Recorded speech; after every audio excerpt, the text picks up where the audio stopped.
Well, hello friends, welcome to my channel, JB's Crochet. I'm Amber, and today I thought I'd take a quick-ish moment and update you on some whips and finished objects. Well, I've already shown you my Hexie cardigan. It's hanging up behind me now. And then I've already shown the bunny in the Christmas extravaganza video.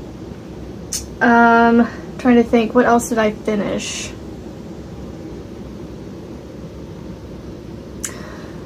I finished, a special project for a friend's birthday that's coming up in a week or so.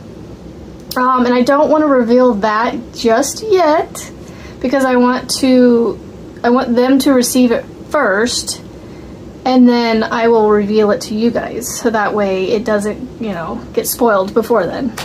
And then I sent off my Alzheimer's Dementia Awareness Throw to its recipient, and I'm super nervous about them receiving it. I know, and I've been told that they're gonna love it and they're gonna appreciate it, but I'm still nervous. It's like, ah!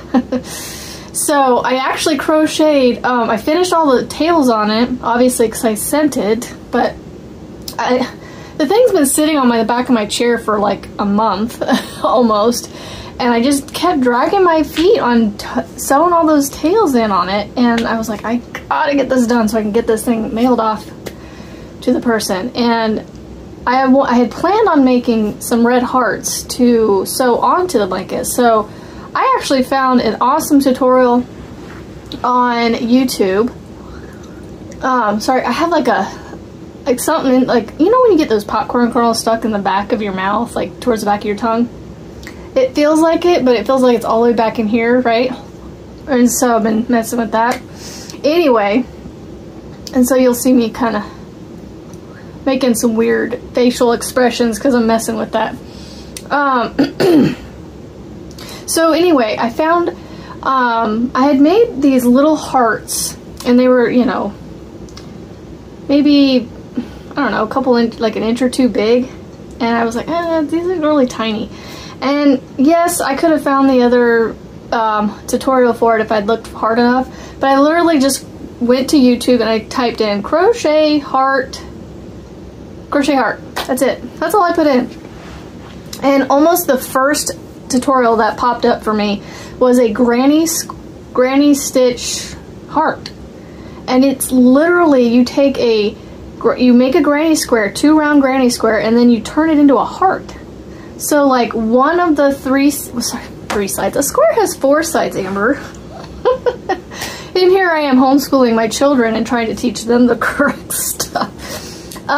So one of the 4 corners of the square becomes like the point of the heart, you know, this part down here, right? And then you crochet like a bunch of treble crochets and connecting the other 2 of the sides, but the 3 corners turn into the heart, the hill part of the heart. And it turned into a heart almost this big. And I actually made 2 of those, and they work up so fast. I think I had both of them done in about 15 minutes, and that's only because I had to,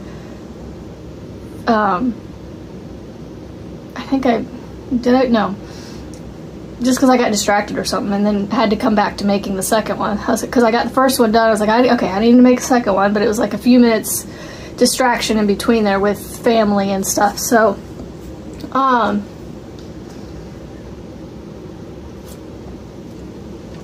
so I got the second one made, and then I sewed them on, and I think, what was it, the next day? No. I sewed them on and I got it in a box and actually sent off the same day. So I made the hearts and packed it into a box and did all my running around. Oh my gosh. It took me almost 2 hours with all my running around and then going to the post office. And it wasn't long lines, but my post office is currently under construction of their parking lot, and so all their employees are parked out in the main area where customers park, and there's nowhere to park for us. So I literally found this. I just parked on the side of one of the curbs around, you know, near the building, and took my stuff in. And for some reason, it just took time to get my package or the people in there. That's not the lengthier part of it. I went all the way to, let's see, I know this is a Whips and FOs episode, but I was like, hey, story time. So, let's see, I left the house with all my stuff. I even brought tape with me, a marker. I had all my addresses written down on my boxes and stuff, except for maybe one. Yeah, one box. I hadn't had it yet. Let's see. I left the house. I got about... I was headed to there's a neighborhood market, a Walmart neighborhood market is what they're called. It's like a grocery store. It's just the grocery store part of Walmart, but it has some office supplies and stuff there. I thought they had poly bags. So I was going there with the intention of buying those plastic, the big poly bags, not the bubble mailers, but just the plastic shipping bags. Okay, sorry about that. I had to pause for a second. So anyway, I went there and I'm walking around. Then I remembered my daughter needed mouthwash for her bathroom downstairs. And then, well, the kids' bathroom. She's the only one that uses the mouthwash, but because she's got braces, and so I literally have the whole smorgasbord for her to clean her teeth and keep them clean. I am talking with my hands today, apparently. So I happened to see the mouthwash, and I was like, oh yeah, I need to get her some mouthwash. I grabbed that, and then I looked around a little bit, and then it finally, like, between looking on the app and looking at what they had, the mailers that I had found on the app were the bubble mailers that I already had bought one of and pulled my squares out of to put in a paper envelope to ship something off to ship the squares off to. I've had a lot of blonde moments this week, let me tell you. My brain's starting to get back into a routine, kind of, and I'm a little overwhelmed at the moment, but also I'm getting my footing back, if that makes sense. I wouldn't say overwhelmed, maybe just, I'm just overthinking things, and I'm just not thinking things through. So anyway, so I said, I was on my way to Walmart to do this, and so that whole thing I just told you about my Walmart trip was actually the second time okay, so I was on my way to that neighborhood market, and then it dawned in my head that I forgot my returns that I needed to drop off at the UPS store, which is right next to the neighborhood Walmart that I was going to. So I was trying to hit 2 stores at one time. I literally turned and made a U-turn at the light right in front of the neighborhood Walmart neighborhood market. I cannot get that right. And went back to my house, grabbed my returns, went back, but instead of going to Walmart, I went to the UPS store first, dropped off 3 of the 4, thinking I was dropping all 4 off, knowing I had one I had to take to Kohl's, but tried to do like I said, it was one of those days. And then I jumped across the street. There's like a little service road between the UPS store and Walmart, and so I jumped across that little service road, which it's not a busy one, it's just a small road that you kind of wind through this little shopping area. And to get to like this, and then there's a golf course and stuff. Anyway, I popped over to Walmart, did that whole spew in there. Finally, funny thing is this is from that trip, this drink. I didn't finish it yesterday. I stuck it in the fridge. After having drank only half of it, and I was going to drink the rest for dinner. But then I don't like to drink caffeine too late at night. So I saved it for today for lunch. I got to make this quick because I got an appointment I got to get to, so I can't be on too much longer. I got to leave in about 15 minutes. So anyway, I got my mouthwash, got my Coke at Walmart, And then I left and I went to an Office Depot to see what they had for shipping supplies. I knew they had to have some stuff. Spent quite a bit of time looking around in the aisle that they had, trying to figure out what option I wanted to go with. I finally ended up going with these boxes that they had in there that are USPS boxes. It was like $3.69 for a box. I mean, it really wasn't terrible, but yes, I know I could have gotten a cheaper box, but it was the right, like, all the boxes I kept finding were like, you know, this deep and, you know, 12 by 15 or whatever, and the 12 inches was too deep for me. I needed minimum of 1 inch. Like, I did not need much room because it has a dowel rod on it, on this gift that I'm sending. It's a wall hanging thing, so it takes up less than 2 inches like height with everything I put in there, the card and the extra little gift that I sent in there. And anywho, so long story short, I got that box. I left Home Depot. Actually, I was in my car. I was packing the box up. I ran out of tape. Oh! But no, I was not going back in Home Depot to buy more tape. I was like, I know I have more tape at home. So guess what I did? I went back home. Now granted, the Home Depot is a couple miles away. The Walmart and UPS store is literally a mile and a half. It's not very far. It probably takes me like 5 minutes to get there. Tops, to finagle the roads to get there. So I come home, looked for the tape, got the tape, got back in my car, taped up, no. Anyway, I got more tape, got all my addresses, all that stuff written on the thing, got to the post office, waited there for a while, and got home. So all that said to say, done with that stuff. So, anywho, I want to leave that word out of my stuff. Let me get to showing you some actual items that I've started working on, or the progress of what I'm doing. I've actually started a few new projects now. So my month of July project is this one. I have officially caked up my second white and blue colors. I need to go buy probably one. I'm going to go buy one more skein of each color and see how much further I get with this blanket. It's about a third of the way done. It works up fairly quickly. It's just I've been doing other stuff, so this one has been put down quite a bit. And honestly, working 2 strands together with a 9mm hook, it wears on your wrist a little bit, so I've had to take breaks from that blanket. But then I'm trying to work through my stash. So I have all this extra birthday color yarn that I bought on top of what I bought for my birthday blanket, because I just liked the colors and I wanted more. I was gonna make, oh, this is what it is. No, these are the cakes I'm using, never mind. So I have these 3 colors and I was like, I want to make a Boggy Creek blanket, and I know they want bright and shiny colors like this. So the pink, yellow, and blue here. And so I was like, oh, I'll just use those 3 colors. But then I was like, you know what? I need to use all the colors of the rainbow that I have. And without using white, I caked up one of each of the skeins of these that I had. I had 3 of each color. And then I caked up a purple, and I already had this caked up, so I'm using this.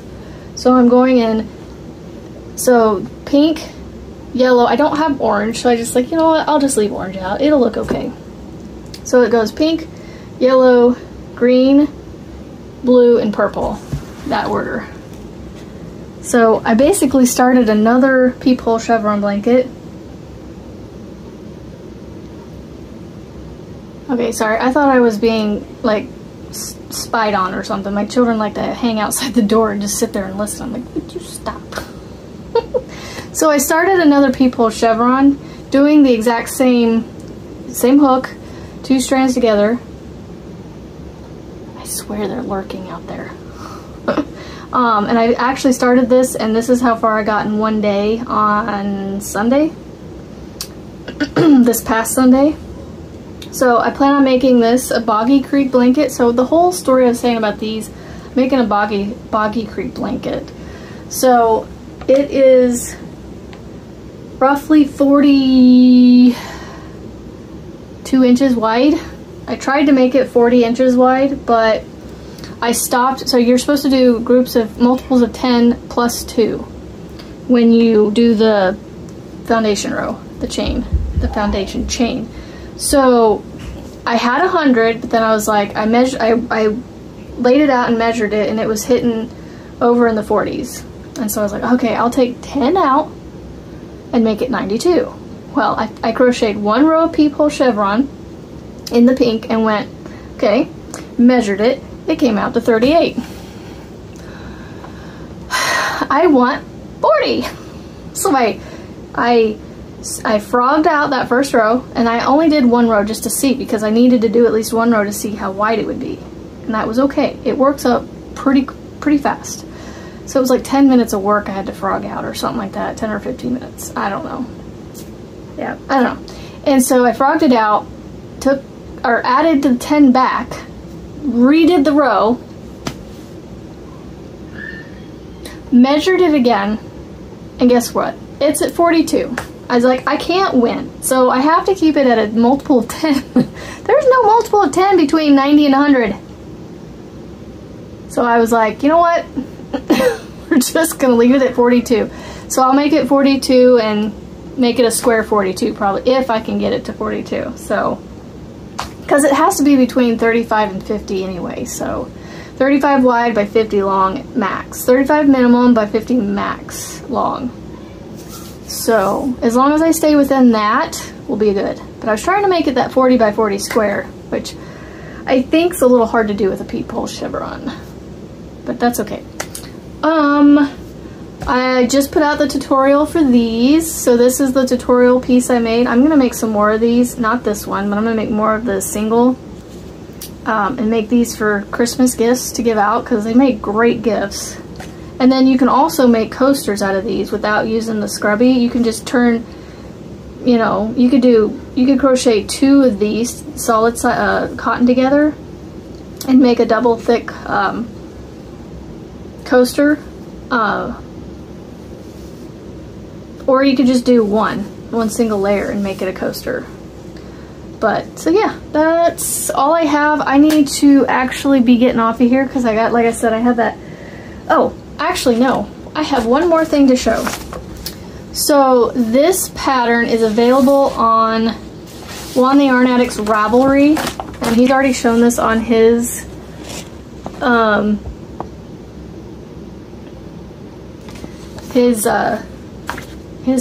his channel. So I'm not going to show you the pattern, but you can go purchase it on Ravelry. It's called the 3 L's Shawl. Live, Laugh, and Love. Without being, you know, putting all that out there and making a long title. So I've had this Malabrigo yarn, and I had originally planned to make a reading shawl like this here. In these Malabrigo yarns that I had. But then he came out with this shawl, and I'm like, oh, that right there, that's the shawl I'm gonna make, because it's in the same shape as this one, but it's a different pattern. So I started working it up. It worked up pretty quick to this point. I keep making a rookie mistake and doing something wrong, and I reached out to a friend, and I think she's got me pegged on where I went wrong. But at this point I've gotten this far on it that I'm just gonna keep fudging it and just do the subsequent rows better. So this is a whip that I started. I'm on my 4th 8-row repeat. So this ridge right here is right after the foundation rows, the setup rows, and then you have a repeat between each ridge. So this is a repeat, and then I changed colors to this, and then back to this, and now I'm doing this like coralish looking pink-ish color, and I'm working that now. So I'm on my 4th repeat, and I have, I don't want to dump these out, but I have all that left. So I haven't even finished a skein or a hank of this yet, and I still have quite a bit. Like this amount of yarn right here was supposed to be enough to make a reading shawl. So if you followed her recommendations for yardage, we added it up at the yarn store that I was at, and I grabbed myself enough of this Malabrigo. I think it's the Rios. That's their DK. I think their Arroyo is their worsted, which I wish I would have got worsted, but they didn't have these colors in the worsted, so I went with the DK anyway. And I wanted to try something in DK. It's working up super fast, or like soft, and I love the feel of it. So Malabrigo is definitely fun to work with. It's a little on the thinner side for me, so you know, I'm working it up really loosely. So we'll see how it works. But yes, I need to run. I got an appointment to go to. I hope you guys have a fantastic day. Don't forget, today's a great day to go out and spread kindness and positive feelings and positive, I don't know, my words are eluding me today. And don't forget, go out and create beautiful things. Alright friends, see you on the next one. Bye!